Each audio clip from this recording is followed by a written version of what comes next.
ঈদ উল ফিতর সামনে রেখে দেশের চলমান পরিস্থিতি নিয়ে কথা বলতে গণমাধ্যমের মুখোমুখি বিএনপি মহাসচিব মির্জা ফখরুল ইসলাম আলমগীর। গুলশানে বিএনপি চেয়ারপারসনের কার্যালয়ে সাংবাদিকদের সঙ্গে মতবিনিময়ে মিলিত হন তিনি।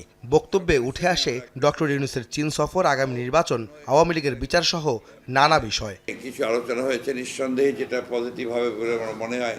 এমওইউ স্বাক্ষর হয়েছে, সেগুলো পজিটিভ, এবং আমি মনে করি এটা একটা পজিটিভ মেসেজ আমরা পেয়েছি আর কি।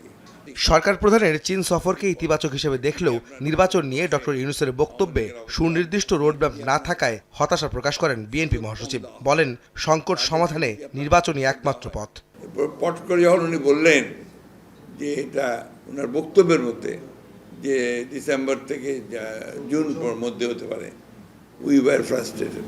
সুনির্দিষ্ট রোডম্যাপ না দেওয়াটা এটা ওনাদের কিছুটা, I am sorry to say, এটা আমাদের রাজনৈতিক অনভিজ্ঞতা থেকে আসছে। কারণ এই সুনির্দিষ্ট রোডম্যাপ দিলেই কিন্তু আপনার রাজনৈতিক সংকটগুলো যেগুলো আছে সেগুলো কিন্তু অনেকাংশে কমে যাবে।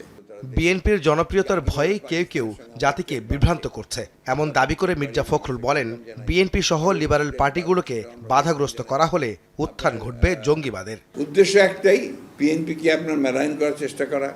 বিএনপি সবচেয়ে বড় রাজনৈতিক দল, কালকে আমি এটা বলেছি যে বিএনপি আপনি যদি এখন ইলেকশন দেন বিএনপি জিতবে। হ্যাঁ, ওইটাকে কীভাবে কমানো যায়, জনপ্রিয়তা কীভাবে কমানো যায়, বিএনপিকে হেয় প্রতিপন্ন করা যায়। 5 তারিখের আগে পর্যন্ত বিএনপি ভালো দল ছিল, লড়াই করেছে, তাই না?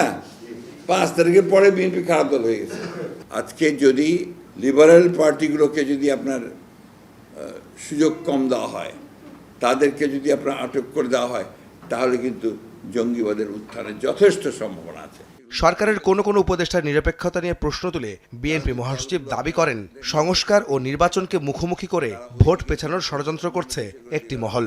নির্বাচন নিয়ে টালবাহানা হলে আবারও আন্দোলনের হুঁশিয়ারি দেন তিনি। কনসিয়াসলি কিছু কিছু মহল তারা নির্বাচনকে পিছিয়ে দিতে চান। নির্বাচনটা তো দরকার জনগণের স্বার্থে, সেই কারণেই আমরা মনে করি যে ইন দ্যাট কেস আমাদেরকে আবার রাস্তায় নামতে হতে পারে।